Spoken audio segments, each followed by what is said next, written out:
Parsha 101, Haftarah 101. This week's Haftarah is for Parshas Chayei Sara. Parshas Chayei Sara begins with the death of Sarah, actually her burial, and then it says Avram is getting old, come along in his days, and so it's time now to set up his legacy, his future, his heritage, etc.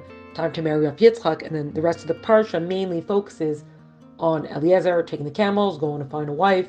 He finds Rivka for Yitzchak, etc.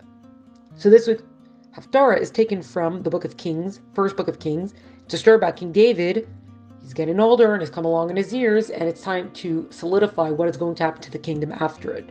Already in his lifetime, one of his sons had rebelled. His name was Avshalom, and now it talks about how King David is getting old, and he had this, for different reasons, there was condition that he was very, very cold all the time, so they hired this young, beautiful young woman to attend him, etc., and they were supposed to keep him warm. That's what it begins with. But then from there it goes that the next oldest son, the oldest son of Shalom, is the one who rebelled, and the rebellion was put down and he was killed. The next oldest son, his name was Adoniah, and he sees his father's getting older. He's not really in charge of the kingdom as he once was, and he knows that it's time for the next person to step in. So Adoniah, who's such a good-looking, great, wonderful prince, why shouldn't it be him? He's the next in line. So he now proclaims that he's going to become king, and he makes a massive party, invites all of his friends. He invites certain people but not other people, which is kind of an indication of him doing his own thing.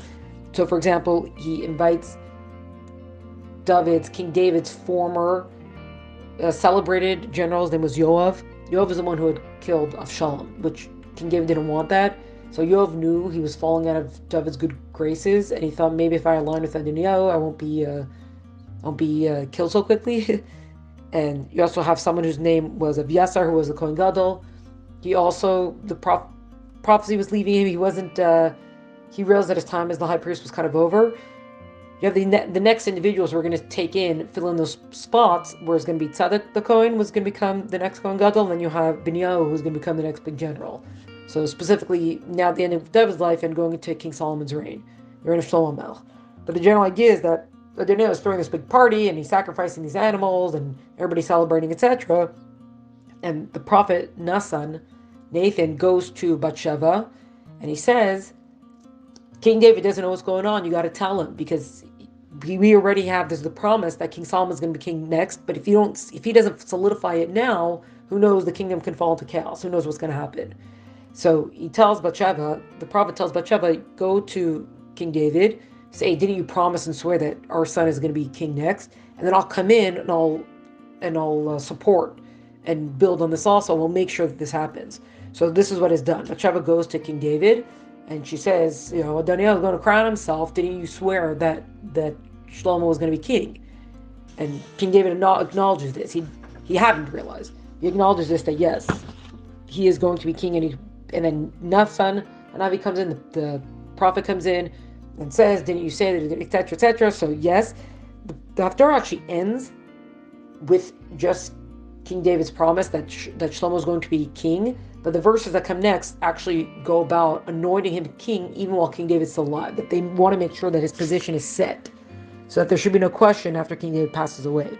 And it's just one small interesting thing is that part of the story of Shalom, from not in this section, but Adoniah also, is that they were both noted as being very good looking, very, I guess, people really like them, etc. kind of people, princes.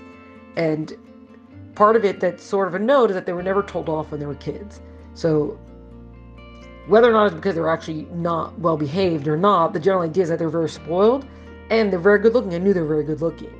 And it's just sort of like a general lesson of that children, that humility is, and these kind of traits are not introduced early into their lives.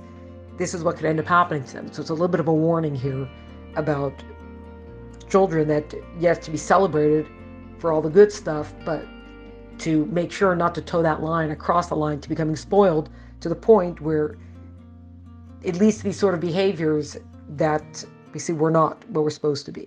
And that's just the general idea of this week's Haftorah.